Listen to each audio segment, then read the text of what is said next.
fez aquilo ontem comigo e nem percebeu o que fez.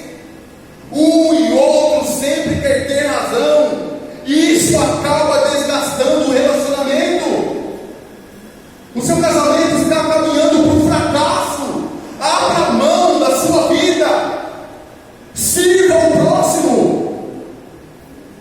Tudo isso traz muito sofrimento, tudo por causa do ego, irmãos, de um querer sobrepor ao outro.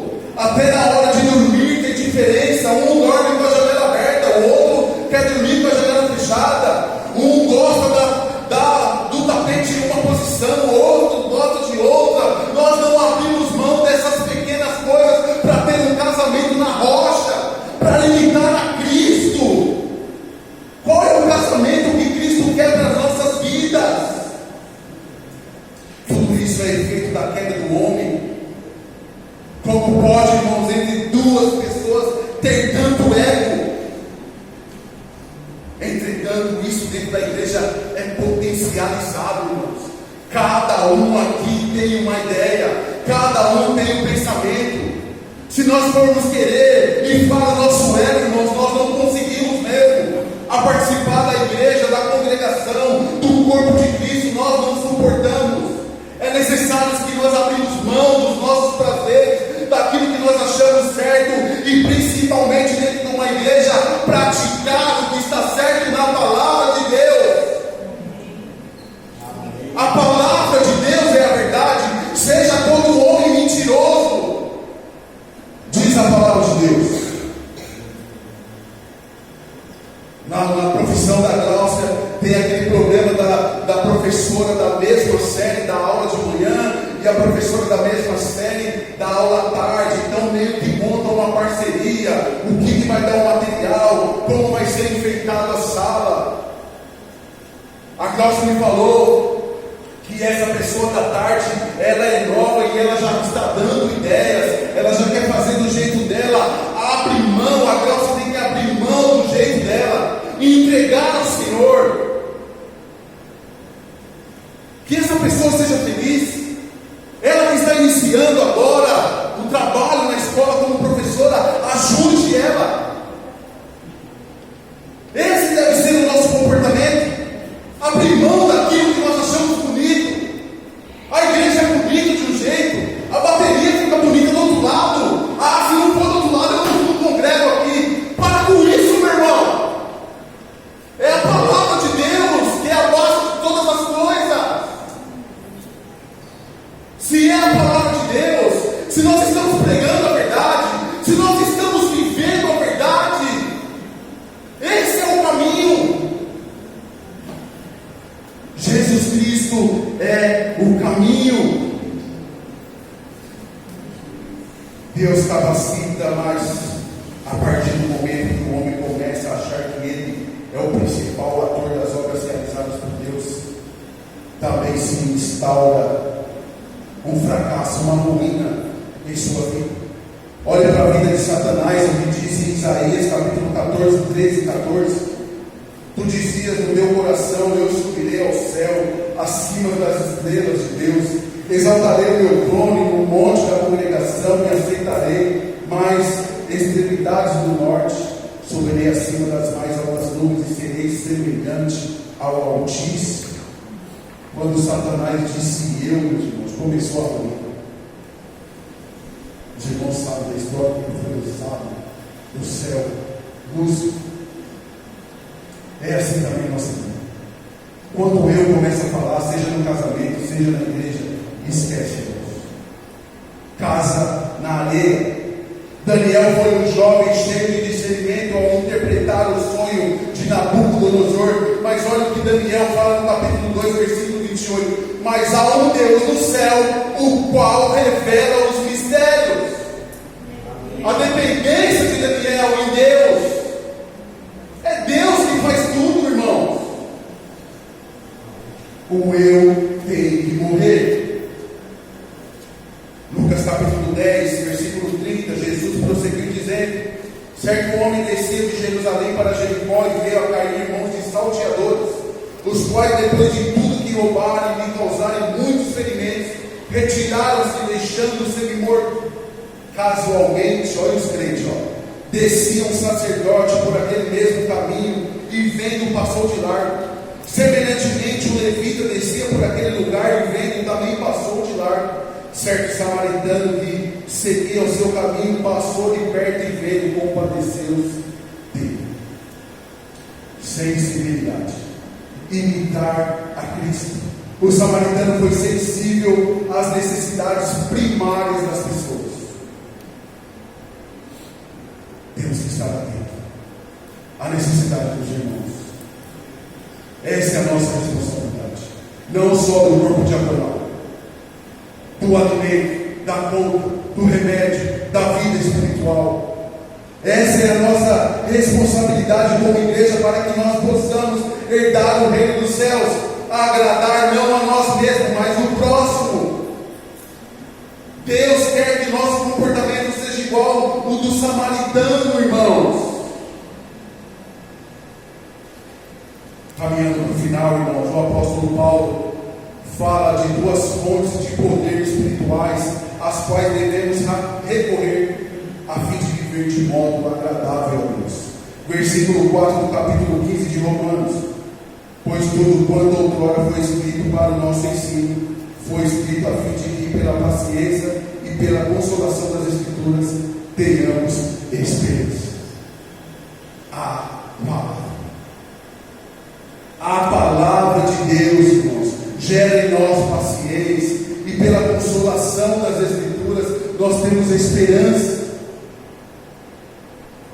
Não é esperança, irmão, de ser feliz nessa terra, não. É a esperança da salvação, quando nós estaremos com o Senhor para toda a eternidade. Romanos capítulo 15, versículos 5 e 6. Ora, o Deus da paciência e da consolação nos conceda o mesmo sentir de uns para com os outros, segundo Cristo Jesus, para que concordantemente e a uma voz glorifiqueis a Deus e Pai de nosso Senhor Jesus Cristo. Está falando de oração. Quando nós somos uma igreja que ora em uma só voz, quando nós buscamos a Deus, quando nós temos o mesmo objetivo, a mesma meta, que é seguir Jesus, o autor e consumador da nossa fé, a vitória é do Senhor. O Senhor se agrada e as coisas começam a acontecer. Eu não sei se você ainda está sentindo, mas Deus tem algo novo para nós de paz. Nós temos o mesmo Espírito, nós estamos sentindo uma alegria diferente, e isso vem da oração e da palavra. Nós não podemos estar aqui interessados no nosso ego, irmãos. Devemos confessar que por vezes ficamos impacientes com o próximo, mas a palavra de Deus nos dá paciência e a consolação que precisamos. Paulo encerra essa sessão orando pelos seus líderes, para que também recebam de Deus a união espiritual que só o Senhor pode dar para uma igreja. Isso nos mostra que devemos nos concentrar na palavra e na oração. Você que lidera o departamento da igreja, você só vai conseguir glorificar a Deus a partir do momento que você abrir mão da sua própria vida e começar a orar, e começar a meditar, e começar a aprender da palavra de Deus, e Deus vai fazendo com que a sua vida cresça, amadureça, e você também seja forte espiritualmente.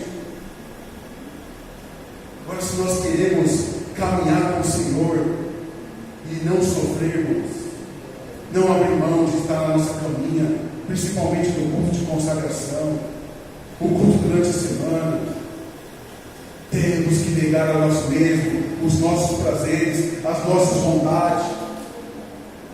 A primeira ameaça real à harmonia da igreja surgiu quando os apóstolos começaram a ficar ocupados demais, a ponto de não terem tempo para ministrar a palavra de Deus. Atos capítulo 6. Quando encontraram outros com os quais dividiram os seus fardos, voltaram ao seu ministério, e a igreja teve harmonia e crescimento. Por quê?